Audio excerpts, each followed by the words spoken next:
Hello students, welcome to Soumya's commerce station. So इस video में हम जो अपना फर्स्ट चैप्टर है डेफिनेशन ऑफ इकोनॉमिक्स उसको कंटिन्यू करेंगे। तो ये क्लास 11th आईएससी का फर्स्ट चैप्टर है एंड इसमें बेसिकली हम देख रहे थे कि इकोनॉमिक्स जो सब्जेक्ट है इसको डिफ़ाइन करने के लिए कई सारे लोगों ने ट्राई किया था और कई सारी डेफिनेशंस है, बेसिकली 4 डेफिनेशंस हैं। तो हमने सबसे पहले वेल्थ डेफिनेशन देखी थी, उसके बाद वेलफेयर डेफिनेशन देखी थी, अब थर्ड हम स्कैर्सिटी डेफिनेशन देख रहे थे। तो स्कैर्सिटी डेफिनेशन क्या है, उसके फीचर्स क्या है, वो लास्ट वीडियो में डिस्कस कर लिया गया है। स्कैर्सिटी डेफिनेशन दी किसने थी? लियोनेल रॉबिन्स ने दी थी एंड इसमें सिंपली ये बोला गया था कि इकोनॉमिक्स में हम ये चीज़ स्टडी कर रहे हैं कि हमारे जो रिसोर्सेज हैं हम उनसे किस तरीके से अपनी मीन्स को अपनी नीड्स को एंड्स को फुलफ़िल करते हैं। और ये बताया गया इसमें कि हमारे जो नीड्स हैं, हमारे जो वांट्स हैं, जो हमें ज़रूरत की चीज़ें चाहिए उनको फुलफ़िल करने के लिए हमारे पास जो रिसोर्सेज हैं, जो मीन्स हैं, वो बहुत ही स्केर्स हैं, वो लिमिटेड क्वांटिटी में कम अवेलेबल हैं। जितनी ज़रूरत है उन ज़रूरतों को पूरा करने के लिए उतना हमारे पास रिसोर्सेज नहीं है, रिसोर्सेज कम है, ज़रूरतें ज़्यादा हैं। क्योंकि किसी भी इंसान की जो नीड्स होती हैं, वांट्स होती हैं, वो अनलिमिटेड होती हैं और जो रिसोर्सेज हैं वो लिमिटेड क्वांटिटी में अवेलेबल है। तो ये बेसिक हमने देखा था, उसमें डिटेल में लास्ट वीडियो में एक्सप्लेन है। इस वीडियो में हम देखेंगे कि स्कैर्सिटी डेफिनेशन के मेरिट्स क्या है और इसके क्रिटिसिज्म्स क्या हैं। तो देखो, स्कैर्सिटी डेफिनेशन भी एक्सेप्ट नहीं करी गई थी। इसके बाद भी जो डेफिनेशन दी जाएगी, ग्रोथ डेफिनेशन जिसको हम पढ़ेंगे, वो बेस्ट डेफिनेशन मानी जाती है। लेकिन फिर भी स्कैर्सिटी डेफिनेशन के मेरिट्स इसलिए हमें देखने हैं क्योंकि ये सुपीरियर है वेलफेयर और वेल्थ डेफिनेशन से। क्योंकि ये पहली डेफिनेशन थी जिसमें ये बात करी गई थी कि हमारे जो मीन्स हैं वो स्केर्स हैं और जो एंड्स हैं, जो हमारी वांट्स हैं, वो अनलिमिटेड होती हैं। तो इसके बाद ये जो मेन इकोनॉमिक प्रॉब्लम का रूट कॉज बेस बनता है, इसके बारे में स्कैर्सिटी डेफिनेशन में ही बात करी गई है। तो अगर देखा जाए तो इसके मेरिट्स क्या है, मेरिट्स का मतलब क्या है, एडवांटेजेस, प्रोज, तो इसके बारे में देखेंगे स्कैर्सिटी डेफिनेशन का। तो इसके जो मेरिट्स हैं अगर हम बात करें तो फर्स्ट मेरिट है इसका logical explanation of economic problem. Logical explanation of economic problem. देखो, ये जो डेफिनेशन थी इसमें इकोनॉमिक प्रॉब्लम का बहुत ही लॉजिकल एक्सप्लेनेशन दिया गया था। क्यों? क्योंकि देखो, जो वेल्थ डेफिनेशन देखी उसमें सिंपल बात थी कि हमें वेल्थ को कैसे एक्वायर करना है, कैसे वेल्थ को स्पेंड करना है, उसका बहुत नैरो सेंस भी था। वेलफेयर में ये बोला कि हमें सबके वेलफेयर की बात करनी है, ये सब ठीक है। लेकिन इकोनॉमिक प्रॉब्लम का रूट कॉज क्या है वो स्कैर्सिटी डेफिनेशन में बताया गया। इकोनॉमिक प्रॉब्लम का एक लॉजिकल एक्सप्लेनेशन दिया गया है। क्या एक्सप्लेनेशन दिया गया है? यही कि हमें जो भी लोग हैं, इकोनॉमी में जो लोग हैं, उनकी नीड्स होती है। सबको ज़िंदा रहने के लिए कुछ बेसिक चीज़ों की ज़रूरत है जिसमें फूड, क्लोथिंग, शेल्टर और एयर, ये सब आता है। और उसके बाद धीरे धीरे हमारी नीड्स बढ़ती जाती हैं। तो बेसिकली वी ह्यूमन बींग्स, हमें बस अपनी नीड्स फुलफ़िल करनी है।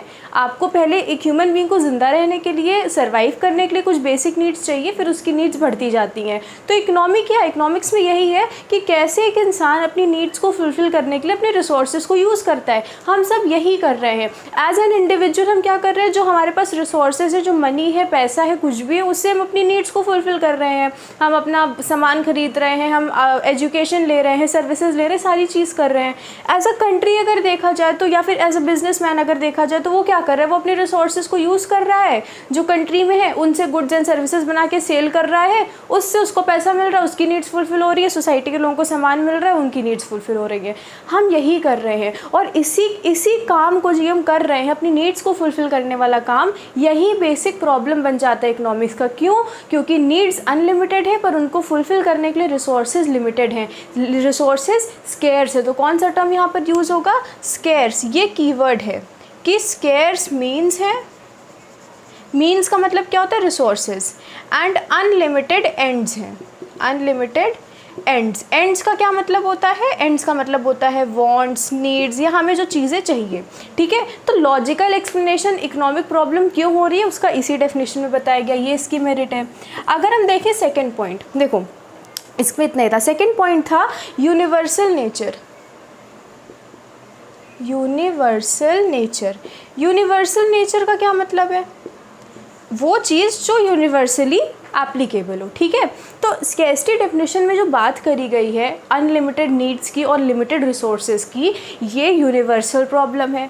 ये प्रॉब्लम ऐसा नहीं है कि केवल अमीरों को होती है या केवल गरीबों को होती है। ये ऐसा नहीं है कि पहले के टाइम पे होती आ रही थी आज नहीं होती है, या आज ये प्रॉब्लम अराइज हो रही पहले नहीं होती थी, ऐसा कभी भी नहीं था। हमेशा से ही ह्यूमन बींग्स की नीड्स अनलिमिटेड थी, उसके रिसोर्सेज उसके लिए लिमिटेड ही लगेंगे, चाहे एक रिच इंसान हो चाहे एक पुअर इंसान हो। देखो हम क्या सोचते हैं कि रिच जो होते हैं, अमीर होते हैं, उनके पास तो सारा पैसा, वो जो चाहे अपनी नीड्स फुलफिल कर सकते हैं, लेकिन ऐसा नहीं है। जो रिच है उसको भी ऐसा लगता है उसकी कई नीड्स हैं जो फुलफिल कर सकता है, पर उसके पास रिसोर्सेज नहीं है।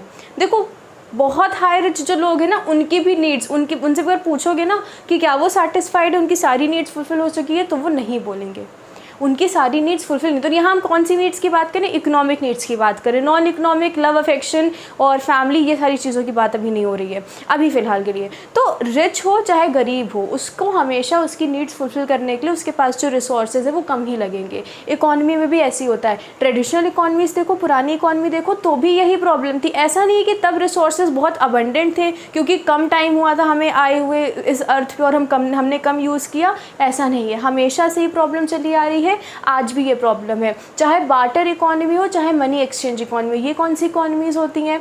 बार्टर इकोनॉमी क्या कहती है? बार्टर इकोनॉमी का मतलब होता है, जो आपने सुना होगा बार्टर सिस्टम, नहीं भी सुना है तो अभी देख लो, बार्टर का क्या मतलब होता है। दो इकोनॉमीज होती हैं, बार्टर होती है और मनी वाली होती है।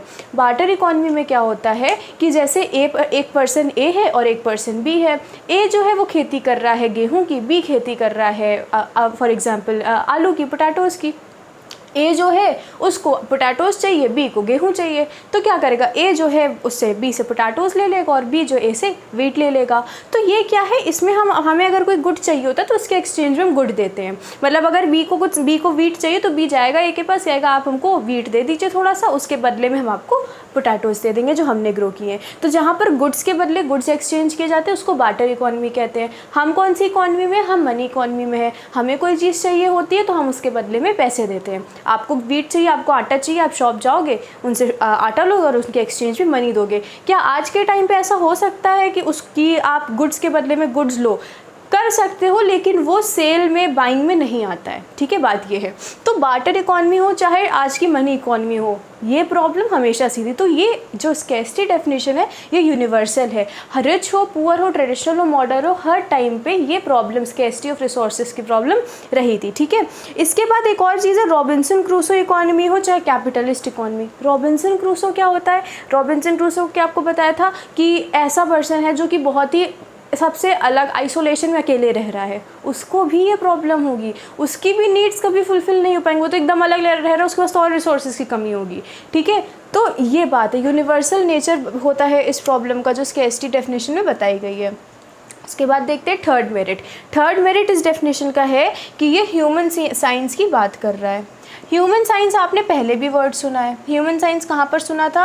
लियोनार्ड रॉबिन्स ने ही ये क्रिटिसिज्म दिया था। स्कैर्सिटी डेफिनेशन के पहले कौन सी डेफिनेशन पढ़े थे हम लोग? Welfare definition. किसने दी थी? मार्शल ने दी थी। वेलफेयर डेफिनेशन के क्रिटिसिज्म में लियोनार्ड रॉबिन्स ने क्रिटिसाइज किया था कि वेलफेयर डेफिनेशन सोशल साइंस की तरफ, जो सोशल साइंस की तरह ट्रीट कर रही इकोनॉमिक्स को, लेकिन इकोनॉमिक्स तो ह्यूमन साइंस होती है। और उसमें हमने ये पॉइंट देखा था कि हम इकोनॉमिक्स एक ऐसी चीज़ है जो केवल उन लोगों से रिलेटेड नहीं है जो एक सोसाइटी में रह रहे हैं, चाहे एक हिमालय में सेंट रह रहा हो, चाहे रॉबिन्सन क्रूसो कोई आइसोलेशन में कोई पर्सन रह रहा हो, उसको भी इकोनॉमिक्स में इंक्लूड करना चाहिए।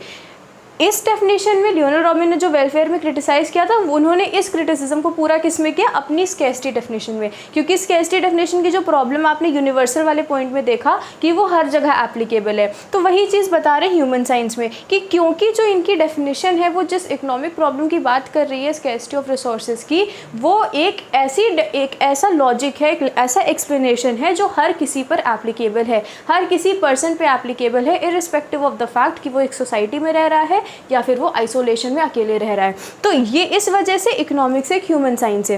तो ह्यूमन साइंस में क्या बताया गया कि ह्यूमन साइंस एक सोशल साइंस नहीं है। ये जो प्रॉब्लम है चॉइस की और रिसोर्स एलोकेशन की, किसकी प्रॉब्लम? दो प्रॉब्लम होती है, चॉइस और रिसोर्स एलोकेशन। इसका मतलब क्या होता है? इसके बारे में देखो, आपको जो फीचर्स थे उसमें बताया गया था कि हमारे पास हमेशा चॉइस होती है। हमारे पास 100 रुपये, हमें पता या तो मुझसे जाके अपनी बुक्स खरीद लें या फिर हम जाके मूवी देख लें। सिंपल सी बात, हमें चूज़ करना है। लेकिन एक बात कन्फर्म है कि 100 रुपये से इन दोनों में से कोई एक ही चीज़ पूरी हो सकती है। क्यों? क्योंकि केवल 100 रुपये हैं, लिमिटेड रिसोर्सेज है, नीड्स ज़्यादा हैं, यही चीज़। तो यहाँ पर क्या ये होता है रिसोर्स एलोकेशन। पहले चॉइस करते, पहले हम चूज़ करेंगे कि या तो बुक्स खरीदनी है या तो मूवी देखनी है। हमने चूज़ किया हमें मूवी देखनी है, तो हमने चॉइस कर ली। चॉइस होने के बाद हम अपने 100 रुपये उस रिसोर्स में लगा देंगे, मूवी देख कर आ जाएंगे। तो यही प्रॉब्लम जो है, तो ये है कि ये प्रॉब्लम ह्यूमन साइंस की तरह ट्रीट कर रहे इकोनॉमिक्स पे, क्योंकि ये प्रॉब्लम हर किसी को फेस करनी पड़ती है। तो इस वजह से इकोनॉमिक्स एक ह्यूमन साइंस है। इसके बाद अगर हम देखेंगे फोर्थ मेरिट, तो फोर्थ मेरिट है इसका wider view of economic activity. मतलब ये डेफिनेशन वाइड है, इसका एस्पेक्ट बहुत ही वाइड हो गया। ऐसा क्यों? क्योंकि देखो इसमें बताया गया है कि हर इकोनॉमिक एक्टिविटी से रिलेटेड बात कर रहा है इस डेफिनेशन में। इस डेफिनेशन में जो बात हुई है उसमें सर्विसेज भी इंक्लूड है। अब यहाँ पर एक कॉन्सेप्ट आपको समझना पड़ेगा। यहाँ पर देखो, हमारे जितने भी नीड्स होते हैं, जो भी हमारे वांट्स हैं, उनको फुलफ़िल करने के लिए दो चीज़ें होती हैं। यहाँ पर सब इकोनॉमिक नीड्स की बात हो रही है, इमोशनल सेंटिमेंटल नीड्स की बात नहीं हो रही है। जो इकोनॉमिक नीड्स है उसको फुलफ़िल करने के लिए हमारे पास दो चीज़ें होती हैं, गुड्स या सर्विसेज। फॉर एग्जाम्पल अभी लिखने के लिए हमारी नीड थी, कैसे इस पे बोर्ड पे लिखेंगे marker, this is a good. ये एक चीज़ है जो हमें दिख रही है, ये गुड है, ठीक है। तो या गुड से हमारी ये नीड, राइटिंग की नीड फुलफ़िल हो गई। सर्विसेज क्या होता है? फॉर एग्जाम्पल ब्यूटी पार्लर में जाना, ठीक है, हेयर कट के लिए जाना। तो वहाँ पर जो आप जा रहे हो ब्यूटी पार्लर में, आप हेयर कट के लिए जा रहे हो और वहाँ पर जो आपको हेयर कट मिल रहा है, तो वो कोई गुड है, कुछ दिख रहा है आपको, नहीं दिख रहा है। वो भी हमारी नीड थी कि हमारा हेयर कट हो, वो भी हमारी नीड थी, ठीक है। वो नीड फुलफ़िल किसने करी? एक हेयर ड्रेसर ने नीड फुलफ़िल करी। कैसे? उसने आपको कुछ दिया? नहीं दिया, उसने अपनी सर्विसेज प्रोवाइड करी हैं। तो हमारी नीड्स को फुलफ़िल करने के लिए दो चीज़ें होती हैं, गुड्स एंड सर्विसेज। गुड्स और सर्विसेज का सबसे बड़ा डिफरेंस मेजर यही है कि गुड्स टैंजिबल होते हैं और सर्विसेज इनटैंजिबल होती हैं। टैंजिबल और इनटैंजिबल का क्या मतलब होता है? टैंजिबल का मतलब होता है वो चीज़ें जिनको आप देख सकते हो, टच कर सकते हो, फील कर सकते हो। सर्विसेज मतलब इनटैंजिबल वो चीज़ें होती हैं जिन्हें आप देख नहीं सकते, टच नहीं कर सकते, केवल फील कर सकते हो। फॉर एग्जांपल आप जैसे हेयर ड्रेसर, तो आपने उसकी सर्विस को कुछ दिख रहा है, नहीं दिख रहा है, कुछ आप उसको छू पा रहे हो उस सर्विस को, नहीं। You can only get the result of that service that your hair are trimmed now and all that, ठीक है। आप रेस्टोरेंट में खाना खाने के, वहाँ पर आपने कुछ देखा, डेफिनेटली वो जो चीज़ें थी, जो आपने खाना खाया वो गुड था, वो चीज़ें आपको दिख रही थी। बट उसके अलावा जो आपको सर्विस मिली, आपको बैठने की सर्विस मिली, आपको खाना बना कर दिया एक कुक ने, आपने उसके बदले पेमेंट करी, तो वो जो आपने पेमेंट करी वो उस कुक की सर्विसेज के लिए पेमेंट करी जिसने वो खाना बनाया, उसके अलावा आपको बाकी चीज़ें प्रोवाइड करी वहाँ पे। तो ये इंटैंजिबल। तो यहीं पर बात हो रही कि जो स्कैर्सिटी डेफिनेशन है इसमें वाइड है इसका एस्पेक्ट। वाइड का मतलब कि जो वेलफेयर डेफिनेशन थी ना, उसमें केवल गुड्स की बात हुई थी, सर्विसेज को इंक्लूड नहीं किया गया था। बट स्कैर्सिटी डेफिनेशन में दोनों को इंक्लूड किया गया है, गुड्स और सर्विसेज दोनों की बातें हो रही हैं स्कैर्सिटी डेफिनेशन में। क्योंकि वो इकोनॉमिक नीड्स की बात कर रहा है, जिसमें हमें देखो बहुत डिटेल में जब इनको पढ़ोगे तो आपको यही समझ में आएगा, गुड्स एंड सर्विसेज दोनों की बात हो रही है। तो इस वजह से इसमें जो है, जो स्कैर्सिटी डेफिनेशन है, इसका स्कोप बहुत वाइड है, ठीक है। उसके बाद देखते हैं फिफ्थ मेरिट। फिफ्थ मेरिट कहता है कि positive science. Positive science, positive science का क्या मतलब? देखो आपने कितने साइंस वाले टर्म सुन लिए ना, ह्यूमन साइंस, सोशल साइंस, अब आ रहा है पॉजिटिव साइंस। पॉजिटिव साइंस का क्या मतलब है? देखो इसमें बोला गया कि रॉबिन्स जो हैं वो इकोनॉमिक्स को as a positive science treat कर रहे हैं। रॉबिन्स इकोनॉमिक्स को क्या कह रहे हैं कि ये एक पॉजिटिव साइंस है। पॉजिटिव साइंस का क्या मतलब होता है? देखो इसमें ये बताया गया है कि साइंस एक ऐसा बॉडी ऑफ नॉलेज है जो हमें बताता है कि हम जो इकोनॉमिक प्रॉब्लम सोसाइटी में हो रही हैं उसको किस तरीके से एनालाइज करें, किस तरीके से समझे कि उसका सल्यूशन निकले। तो इसमें बता रहा है, रॉबिन्स कह रहे हैं कि इकोनॉमिक्स एक ऐसी चीज़ है, एक ऐसा टूल है, उसमें ऐसी बातें, ऐसी चीज़ें हम पढ़ते हैं, ऐसी चीज़ें हम रिसर्च करते हैं जिससे कि सोसाइटी में हो रही इकोनॉमिक प्रॉब्लम्स को हम सॉल्व कर, उनको हम एनालाइज कर पाएंगे, उन प्रॉब्लम्स को समझ पाएंगे और समझेंगे तो उसका सल्यूशन निकलेगा, ठीक है। रॉबिन्स कहते हैं कि इकोनॉमिक्स में हम न्यूट्रल हैं। क्या है? इकोनॉमिक्स में हम न्यूट्रल हैं, ठीक है। न्यूट्रल का क्या मतलब होता है? देखो इन्होंने बोला कि economics is neutral between ends, economics does not tell the individuals what end should be achieved and what end should be sacrificed. Ends का क्या मतलब था? Neutral with between ends. Ends का मतलब था वांट्स या नीड्स। देखो इस पॉइंट को अच्छे से समझो।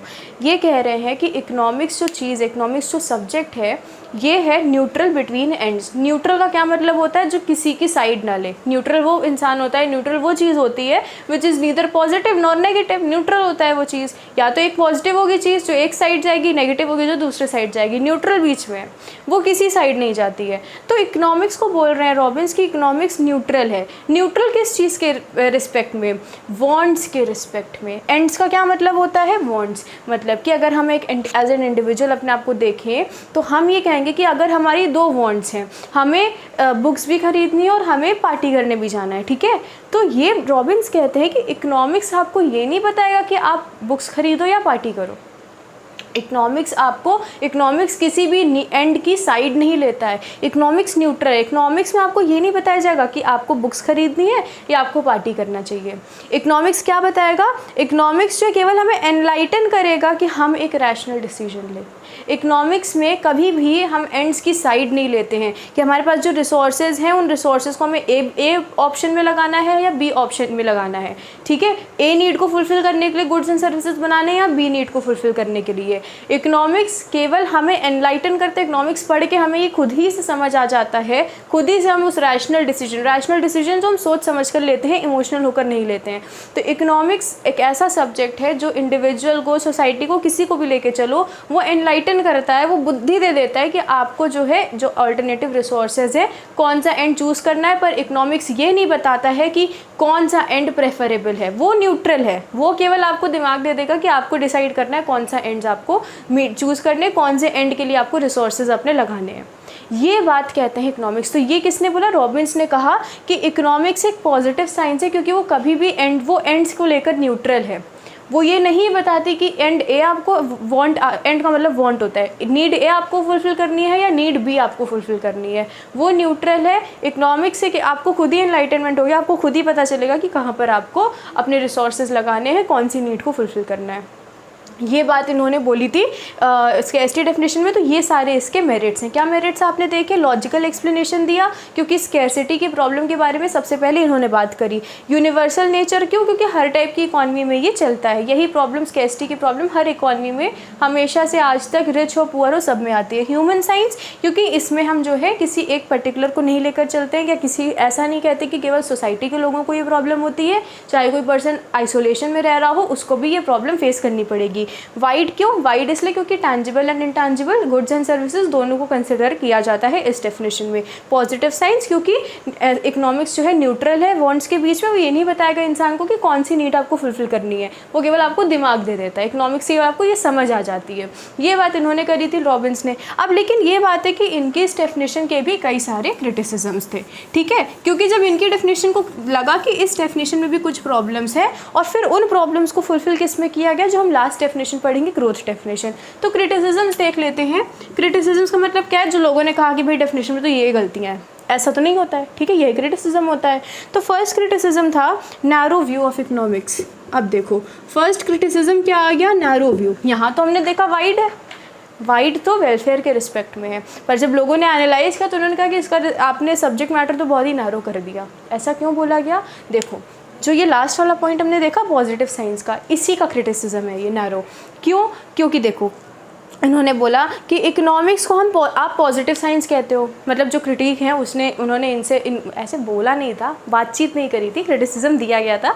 ये था कि रॉबिन्स कहते हैं कि इकोनॉमिक्स एक पॉजिटिव साइंस है, it is neutral between the ends. वो लोगों को ये नहीं बताती कौन सा एंड आपको अचीव करना है, कौन सी नीड्स आपको फुलफिल करनी है। वो एनलाइटन करती है, बंदा जो है, जो इंडिविजुअल है, सोसाइटी कुछ भी है, खुद ही डिसीजन लेती है, ठीक है। उन्होंने कहा इकोनॉमिक्स ऐसी नहीं है, ठीक है। जो क्रिटिक्स है उन्होंने कहा ऐसी नहीं, इकोनॉमिक्स एक पॉजिटिव साइंस नहीं है, इकोनॉमिक्स एक नॉर्मेटिव साइंस है। अब आप बोलोगे फिर से एक साइंस आ गई, नॉर्मेटिव साइंस। नॉर्मेटिव साइंस का क्या मतलब होता है? नॉर्मेटिव साइंस क्या होती है? देखो यहाँ समझो। उन्होंने बोला कि economists are required to tell what is good और बैड अबाउट सर्टेन चॉइसेस। उन्होंने बोला कि इकोनॉमिस्ट कौन होते हैं? जो इकोनॉमिक्स की स्टडी कर रहे हैं, जो इकोनॉमिक्स से रिलेटेड चीज़ें बात कर रहे हैं। तो उन्होंने बोला कि जो इकोनॉमिस्ट होते हैं दे टेल यू कि ए ऑप्शन सही है या बी ऑप्शन सही है, वो सही और गलत के बीच का डिफरेंस बताते हैं।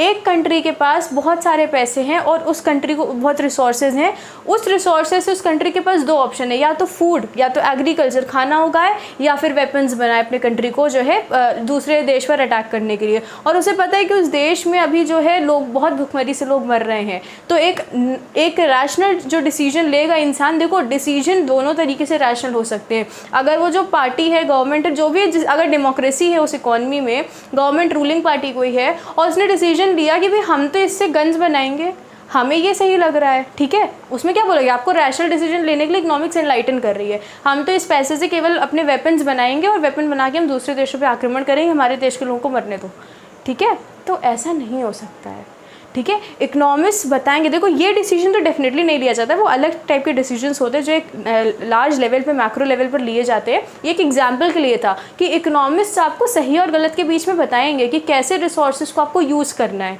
ठीक है। तो उन्होंने बोला कि इकोनॉमिक्स पॉजिटिव साइंस हो ही नहीं सकती है, इकोनॉमिक्स एंड्स के बीच में न्यूट्रल हो ही नहीं सकती है, क्योंकि जब भी एक इकोनॉमिक प्रॉब्लम आती है, इकोनॉमिक प्रॉब्लम यही कहती है कि हमारे पास चॉइसेस हैं, हमारे पास A B C D E हज़ारों चॉइसेस होती है, उनमें से हमें एक को फुलफ़िल करना होता है, दो को फुलफ़िल कर सकते हैं।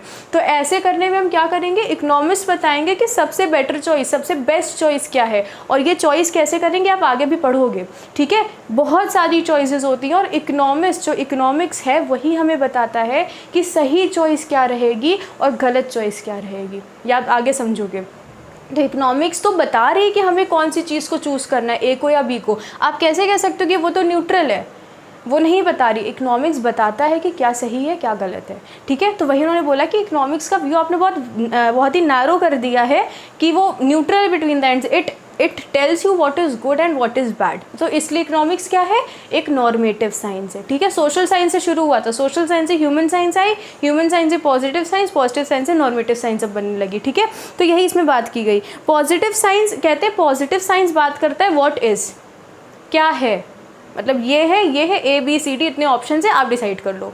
पर नॉर्मेटिव साइंस कहता है व्हाट शुड बी, क्या होना चाहिए, या व्हाट ऑट टू बी का क्या मतलब होता है, क्या होना चाहिए। तो क्या बात है, पॉजिटिव साइंस केवल कहता है क्या है हमारे पास, व्हाट इज़ देयर, एंड जो नॉर्मेटिव साइंस है वो कहता है व्हाट शुड बी, सही क्या चीज़ है, सही गलत का फ़र्क नॉर्मेटिव साइंस बताता है। तो ये डिफरेंस है इसमें, और इसी के बारे में बात करी गई है। तो इकोनॉमिस्ट जो है वो एडवाइस करते हैं, देखो एक वही ना, एक पॉलिसी जो बनती है उसमें इकोनॉमिस्ट हैं, हाई लेवल्स पर इकोनॉमिक जो ऑफिसर्स हैं वो एडवाइस करते हैं गवर्नमेंट को किस तरीके से क्या पॉलिसी बनानी है, कितना बजट में किधर लगेगा, रिसोर्सेज एलोकेट ही तो हो रहे हैं, जो बजट बनता है हमारा रिसोर्सेज ही तो एलोकेट हो रहे हैं कि हमारी कंट्री में इतना हमारे पास है फंड्स, इससे हमें क्या क्या करना है अपने देश में एक साल के लिए, वो क्या चीज़ है, यही तो पॉलिसी डिसीजंस हैं।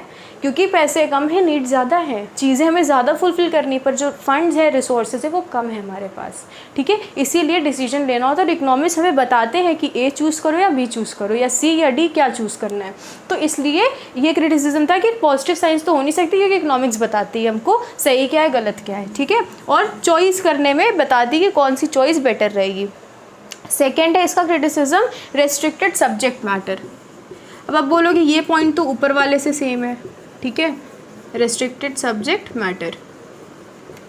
नैरो व्यू, देखो ये सब ना टर्म्स का डिफरेंस होता है। नैरो व्यू, हम इकोनॉमिक्स को देख किस तरीके से, इकोनॉमिक्स एज अ होल को कैसे देख रहे हैं कि इकोनॉमिक्स, इन्होंने क्या बोला कि इकोनॉमिक्स जो न्यूट्रल है, वो नहीं बताएगी A चूज़ करना है कि B चूज़ करना है, पर इन्होंने क्या बोला, ये नैरो व्यू है। हम वाइड व्यू लेकर चलते हैं कि इकोनॉमिक्स बताती है कि हमें कौन सी चीज़ को, कौन सी चॉइस को एक्सेप्ट करना है, उसको चूज़ करना है, ठीक है। रेस्ट्रिक्टेड सब्जेक्ट मैटर का मतलब है कि इकोनॉमिक्स में हम केवल थ्योरी ऑफ रिसोर्स एलोकेशन को देख रहे हैं। क्या देख रहे हैं, theory of resource allocation. Resource allocation आपको भी बताया थोड़ी देर पहले, रिसोर्स एलोकेशन, चॉइस और रिसोर्स एलोकेशन, कि हमने चूज़ तो कर लिया, जैसे A हमने चूज़ किया कि A हमने ऑल्टरनेटिव जो यूजेस हैं 100 रुपये के, आप बुक ले लो, पार्टी कर लो, आप ब्यूटी पार्लर चले जाओ, ठीक है, आपने चूज़ किया बुक लेनी है हमको, ठीक है।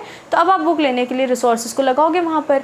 तो इन्होंने बोला कि हम केवल इकोनॉमिक्स में यही थोड़ी ना कर रहे हैं कि हमारे पास रिसोर्सेज हैं, हमारी नीड्स उनको फुलफ़िल करना, इकोनॉमिक्स का काम ख़त्म, ऐसा नहीं होता है। उन्होंने कहा जो आप कह रहे हो कि इकोनॉमिक्स में हम लिमिटेड रिसोर्सेज को लगा के अपनी नीड्स जो हैं अलग कई सारी, उसमें से कुछ को फुलफ़िल करते हैं जो फुलफ़िल हो सकती हैं एक रैशनल डिसीजन लेकर, इतनी इकोनॉमिक्स है, क्योंकि डेफिनेशन में इतनी बात कही थी लियोनार्ड रॉबिन्स ने। उन्होंने कहा इकोनॉमिक्स में तुम और भी कई चीज़ों के बारे में देखते हैं।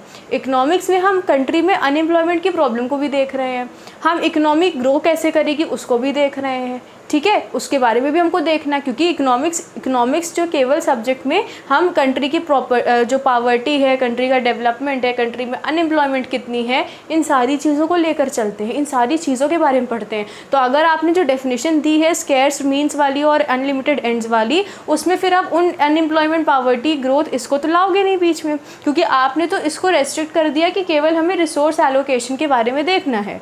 पॉजिटिव साइंस में भी उन्होंने यही तो बोला ना कि चॉइस है ABCD, उसमें से कहाँ पर हमें अपना रिसोर्सेज लगाने, अपने फंड्स या जो भी जिस भी फॉर्म का रिसोर्स है उसको लगाना है। उन्होंने कहा कि आपने सब्जेक्ट मैटर बहुत ही रेस्ट्रिक्ट कर दिया है, ये रेस्ट्रिक्टेड नहीं है, क्योंकि इकोनॉमिक्स में हम unemployment, economic growth, poverty, education, health, इन सारी चीज़ों को भी देखकर चलते हैं। जो इस थ्योरी ऑफ रिसोर्स एलोकेशन जो आप जिस पर आपने अपनी डेफिनेशन बेस करी, इसके एम्बियर में, इसके स्कोप के अंदर नहीं आता है। तो आपने सब्जेक्ट मैटर एक रेस्ट्रिक्ट कर दिया है। इकोनॉमिक्स का ये जो थ्योरी ऑफ रिसोर्स एलोकेशन है वो एक पोर्शन है, उसके अलावा भी कई चीज़ें इकोनॉमिक्स के अंदर आती हैं, ठीक है। क्या क्या थी? Poverty, education, growth, economic growth, ये सारी चीज़ें, ठीक है, ये उन्होंने बोला। अब थर्ड क्रिटिसिज्म क्या था? थर्ड क्रिटिसिज्म था इनका static definition. Static definition, static का मतलब क्या होता है? जो एक जगह पर रुका हुआ है, ठीक है, एक जगह पर जो रुक गया है, स्टिक हो गया है। स्टैटिक का मतलब क्या होता है? जो मूव नहीं कर रहा है, फिक्स हो गया। स्टैटिक का मतलब फिक्स होना। तो स्टैटिक डेफिनेशन क्यों बोला गया इकोनॉमिक्स को? उन्होंने कहा कि इकोनॉमिक्स जो है वो स्टैटिक नहीं है, वो क्या है? डायनेमिक है। इकोनॉमिक्स एक डायनेमिक सब्जेक्ट है। इकोनॉमिक्स में लियोनार्ड रॉबिन्स केवल प्रेजेंट की बात कर रहे हैं, फ्यूचर की बात नहीं कर रहे हैं। आप कह रहे हो, मतलब इन्होंने लियोनार्ड रॉबिन्स के लिए कहा कि लियोनार्ड रॉबिन्स का कहना है कि जो इकोनॉमिक्स है उसमें हम ये देखते हैं कि हमारी नीड्स हैं, उनको फुलफिल करने के लिए रिसोर्सेज चाहिए जो कि स्केर्स हैं। ऐसा भी तो हो सकता है कि आने वाले टाइम में रिसोर्सेज बढ़ जाए या रिसोर्सेज की एफिशिएंसी बढ़ जाए, ऐसा भी हो सकता है। जो रिसोर्स हम पहले यूज़ करते टाइम बहुत वेस्ट कर देते थे, आज के टाइम पे उस रिसोर्स को हम इतना डेवलप हो चुके हैं कि उस रिसोर्स को हम ऐसे यूज़ कर रहे हैं कि वो ज़्यादा वेस्ट भी ना हो, रिसोर्सेज बढ़ रहे हों, ऐसा भी हो सकता है, ठीक है। जैसे कि आपका पहले क्या होता था, जैसे आपने सुना है कि इंडक्शन जो आए हैं, जैसे गैस होती थी, तो उसमें क्या होता था, जब गैस में हम आपने कभी, या तो हो सकता है आपने बनाया हो इसमें कभी प्रेजेंटेशन या देखा हो आपने, प्रोजेक्ट बनते थे, तो जैसे जो गैस स्टोव होती है उसमें जो फ्लेम जलती है, ठीक है, तो उसमें जो फ्लेम जलती है, आप खाना जब उसमें कुक करते हो तो बहुत ज़्यादा साइड से वेस्टेज हो जाता है। जो एनर्जी है, जो फ्लेम है, गैस है, वो साइड से बहुत वेस्ट हो जाती है, क्योंकि वो पार्ट जो है वो उस जो यूटेंसिल उसको कवर नहीं कर रहा है। ऐसे फ्लेम है, यहाँ यूटेंसिल है, तो साइड से बहुत वेस्ट होती थी, ऐसा होता आ रहा था। अब क्या है, जैसे इंडक्शन देख लो आप, ठीक है, तो इंडक्शन में क्या आप रखोगे तो पूरा जो यूटेंसिल है वो कुक होगा, वेस्टेज नहीं होती उसमें फ्लेम की, ठीक है। ऐसी फ्लेम नहीं कि वेस्ट हो रही, और भी कई सारी चीज़ें बनी हैं, कुछ बना देते साइड में करके कि वो जो फ्लेम है वो केवल उस यूटेंसिल में लगे, वेस्ट ना हो, गैस वेस्ट ना हो। तो ये क्या था, हमने रिसोर्स को यूज़ करने का तरीका ऐसा कर लिया कि उसकी वेस्टेज कम हो गई, ठीक है। तो उन्होंने यही बात कही कि ऐसा भी तो सकता है कि जो रिसोर्सेज हैं वो आगे जाकर ग्रो कर सकते हैं, उनकी एफिशिएंसी बढ़ सकती है। इस चीज़ को तो आपने नोटिस ही नहीं किया, आप बस यही कह रहे हो कि रिसोर्स स्केर्स हैं और वांट्स हमारी अनलिमिटेड है, ठीक है। तो उन्होंने वही कहा कि आपने स्टैटिक डेफिनेशन ली है, आपने एक रिसोर्सेज के ग्रोथ को नहीं कंसिडर किया और केवल आप प्रेजेंट की बात कर रहे हो, फ्यूचर की बात नहीं कर रहे हो। तो ये क्रिटिक क्या था इनका, स्टैटिक डेफिनेशन वाला। अब इसके बाद आता है fourth is economics as a science. Economics as a science. अब आप बोलोगे ये क्यों बोल रहे हैं कि ये लाइन इकोनॉमिक्स एक साइंस है, ये क्रिटिसिज्म कैसे हो सकता है? इकोनॉमिक्स तो है ही साइंस। इकोनॉमिक्स सोशल साइंस थी, फिर ह्यूमन साइंस बनी, पॉजिटिव साइंस बनी, फिर नॉर्मेटिव साइंस बन गई। अब कह रहे हैं इकोनॉमिक्स को जो आप साइंस बोल रहे हो यही गलत है, यही चीज़ गलत है, इसी पर क्रिटिसिज्म हो गया। क्यों?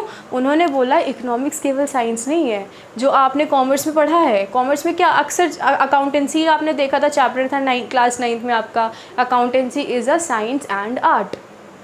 उसी तरीके से इकोनॉमिक्स केवल साइंस नहीं है, it is also an art, ये बोला। इस क्रिटिसिज्म का मतलब है, ये नहीं कह रहा कि इकोनॉमिक्स साइंस नहीं, इकोनॉमिक्स साइंस है पर इकोनॉमिक्स आर्ट भी है।